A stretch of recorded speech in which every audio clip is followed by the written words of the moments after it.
Welcome to Slaughterhouse Stories. I hope you enjoy the story I have for you tonight. Someone watches me while I sleep. I'm terrified of waking up at night. Not because I can't go back to sleep, but because I know if I do, he'll be there, watching me.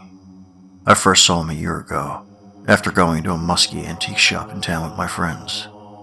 The wrinkled old woman shopkeeper noticed that I was a fifth wheel, and then my two friends seemed to be picking on me. She pulled me to the side and asked if there were any improvements I was looking to make in my life. Slightly weirded out, I told her of course, and that I hadn't realized I was being so obvious. She went behind the counter and grabbed me this vial of liquid, and then told me to put some on my hands. I was definitely suspicious, but she put some on hers first, so I figured why not. It had an odd scent to it, like a strong lavender.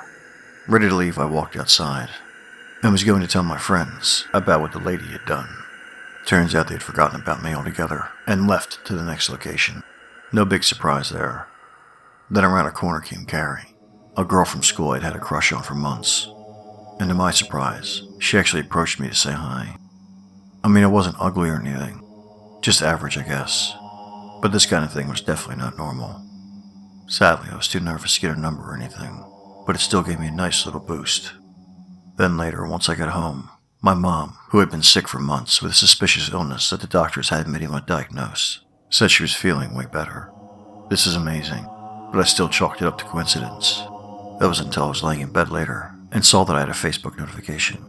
It was from Carrie. She had Facebook stalked me, found my profile, and added me. This was getting downright suspicious. After that, her and I started texting, and things were going surprisingly well. I'd also found out that I got one of the highest grades in my class on one of the math tests, which, I was terrible at math. So I actually seriously started considering whether this oil was actually doing all of this. I got home later that night, and after taking a shower and going to bed, I sent out a goodnight text to Carrie. I waited a half hour or so and got no response.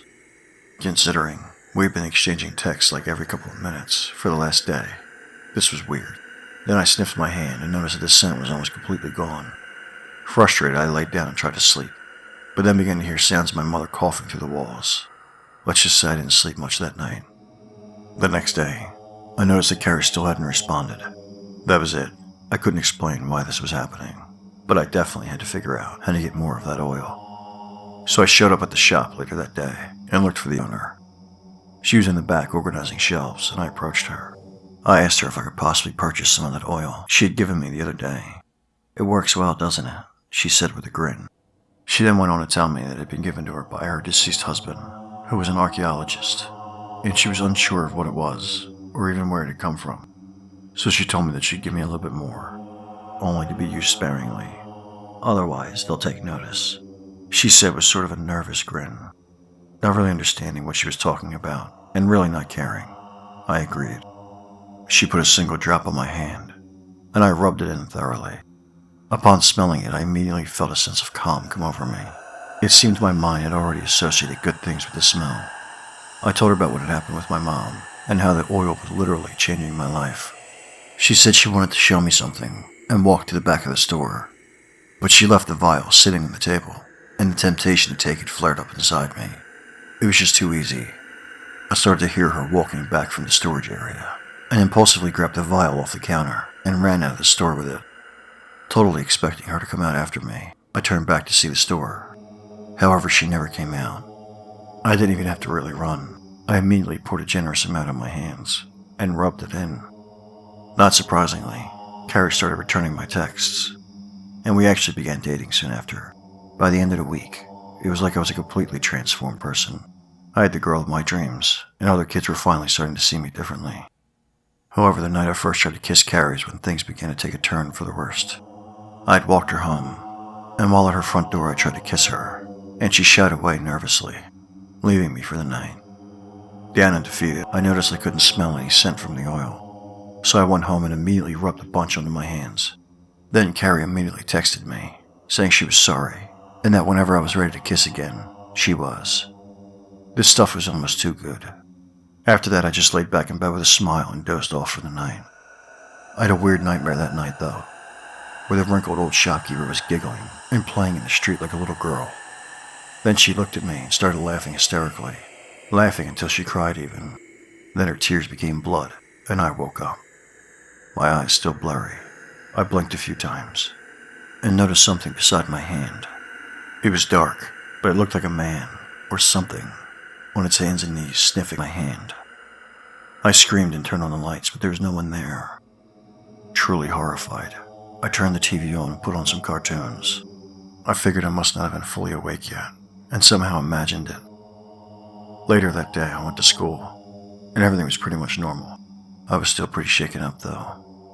Carrie started texting me again, and I was excited to see her later that day.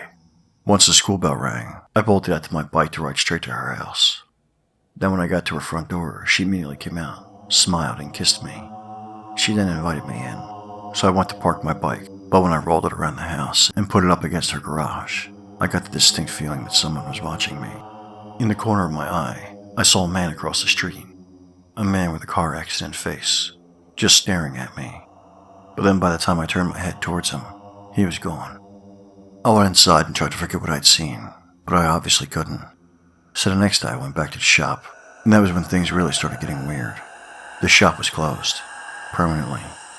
I got a cell phone number off Google and called the number for it.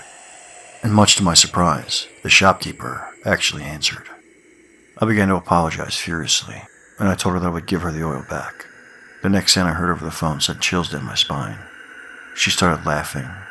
"You've begun to see him, haven't you?" Too scared to respond, I just stood there on the phone.